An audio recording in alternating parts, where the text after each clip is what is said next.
How's it going, everybody, and welcome to Max Hard Gaming. Today is Wednesday, April 26th, and that means it's time for me to catch you up on all the latest and greatest gaming news. So there's a lot to go over today, so let's just go ahead and jump right into it. So one of the biggest things that I want to talk about is the new upcoming Call of Duty. Now, the past couple Call of Duty games I have not been a fan of. I'm not a fan of the futuristic type. I don't know what direction they were going in. We definitely didn't need Call of Duty to go in that direction, and that's just my personal opinion. But, I mean, if you wanted a futuristic fighter, we had Titanfall, there's Halo. I mean, there's just too many futuristic fighters. So I am pumped to see Call of Duty go back to historical shooters. Now, for a while, there were a few leaked images and people speculated. We pretty much already knew, but it has been confirmed by the publisher that this Call of Duty will go back and is set in the World War II time. A big part of it is going to be taking part on D-Day. You're actually going to get to storm the beach.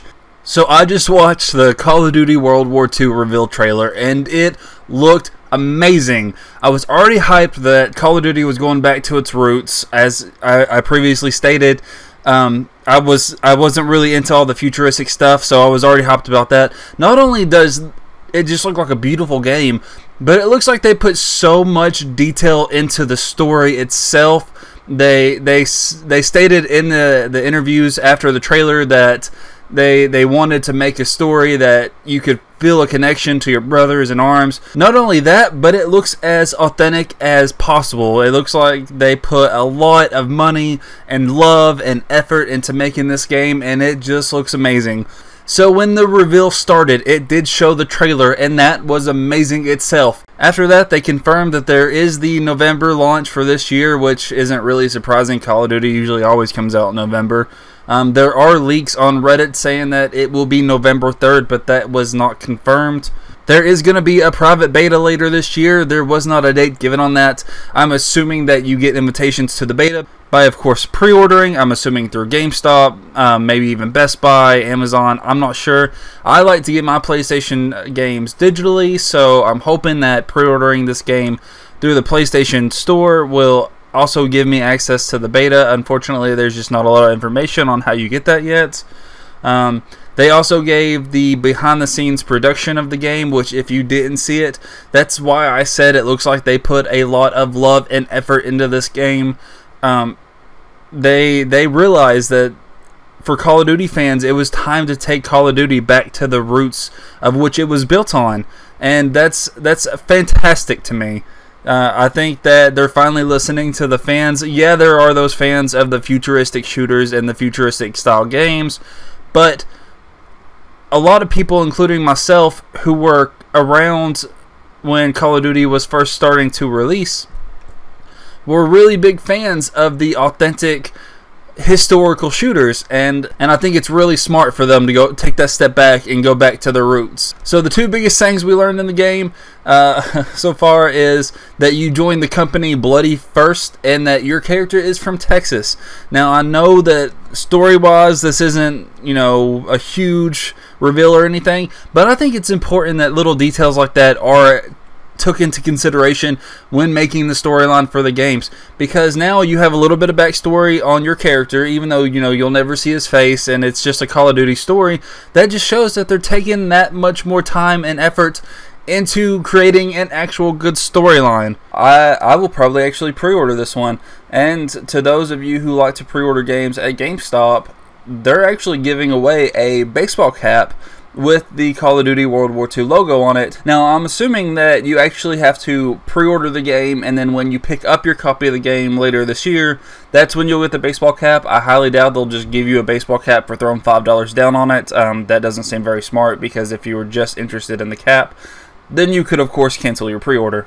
Now, in the world of Nintendo, there's actually a rumored app coming to your Switch called Rainway, and what this app will allow is for you to stream your PC games, supposedly your Steam games, to your Switch. Now, I personally don't think that this is going to happen.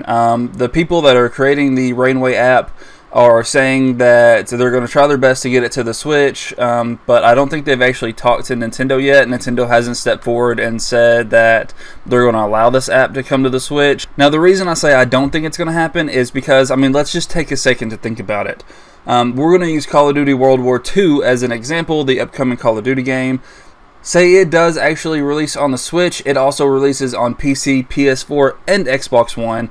So obviously the Switch is already at a disadvantage graphic-wise if Call of Duty World War II were to release on their Switch against the competing systems. So the reason I say that I don't think that this app is going to make it to the Switch is because then what would stop somebody from buying the PC copy of World War II and then just streaming it to their Switch? And now, the last thing I want to talk to you guys about is the Marvel vs. Capcom Infinity game coming out. So, Marvel vs. Capcom Infinity has a release date of September of 2017. Fantastic. That's right around the corner. It'll be here before you know it. They finally included characters like Mega Man and Ms. Marvel and Ultron, and they're finally starting to get into some of those bigger name characters. Now, Mega Man was in previous games, but for some reason did not make it into the cut of Marvel vs. Capcom 3, not even when they made the DLC characters, or the Definitive Edition, I guess it would be called, where they added all the DLC characters. So he was just nowhere in the game to be found, but he is finally back. Now, there are 3 versions of this game that you can buy. You can buy the regular version when it comes out, which is, of course, the $59.99, $60. You can also buy the deluxe edition for $89.99, which is the game itself, but it also comes with the, I guess you would call it season pass. It's not really a season pass. What it does is it just comes with the 6 DLC characters that they will be releasing later in time. One of those characters, which have already been announced, is Sigma. And then you can also buy the Collector's Edition, which is $199.99, a big whopping $200. But when you take a look at what it comes with, to me, in my opinion, it is worth it. Take a look at it here. I mean, the statues alone, now, I'm assuming that you get all 4 statues in the box. Those statues are really nice, and they have a lot of detail. For you to be able to get 4 of them for $200 is fantastic in itself. I'm hoping that's the situation where you get all 4. I'm hoping it's not like you buy the Ultimate Edition at $200 and you get 1 of 4 statues, because that would kind of suck. But as far as I know, you get all 4. You also get that awesome looking art book that you see in the background there that has the combination of Ultron and Sigma on it, which, by the way, I think that's a fantastic idea. Good job with actually trying to create a storyline this time. What it is Ultron and Sigma come together, so you have a big baddie from Marvel, a big baddie from Capcom. They actually fuse together to become one powerful boss villain.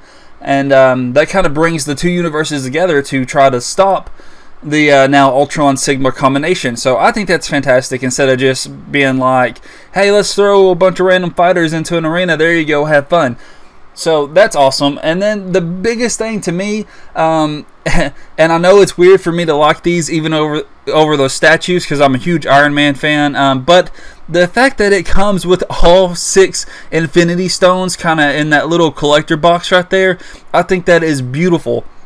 So $200, $200 for 4 statues, an art book, the game itself, and then of course the Infinity Stones. That is probably the most valuable collector's edition of any game I have ever seen. So Capcom has already dropped some names of the fighters that will be appearing. Of course, you have the Mega Man, Chun-Li, Captain Marvel, and Iron Man. You also have Ultron, Hulk, Thor, Hawkeye, Rocket Raccoon, Chun-Li, Strider, and Chris Redfield.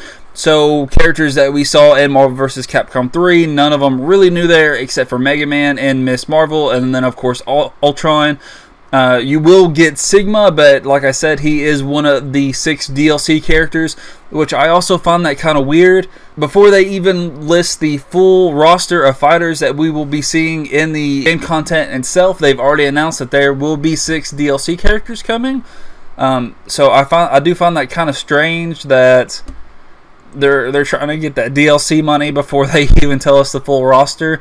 I don't know. I know it's really not that big of a deal. It's business. It is what it is. Of course, as a business, you got to make money, and the more money you can get behind a project, the better you can make it. And that is it for today. Thank you guys so much for tuning in. Don't forget to like and subscribe and show your love. That way I can continue making these news videos every Monday, Wednesday, and Friday. Also, don't forget to follow me on Twitter and Twitch. I stream on Twitch every Monday through Friday, anywhere from 12 to 5. I know that's a big gap, but I do always make an announcement at least 30 minutes before I start on my Twitter and Instagram. Both of those you can follow me at MaxHeartGaming. Again, thank you guys so much for tuning in, and until Friday, I will see you guys next time.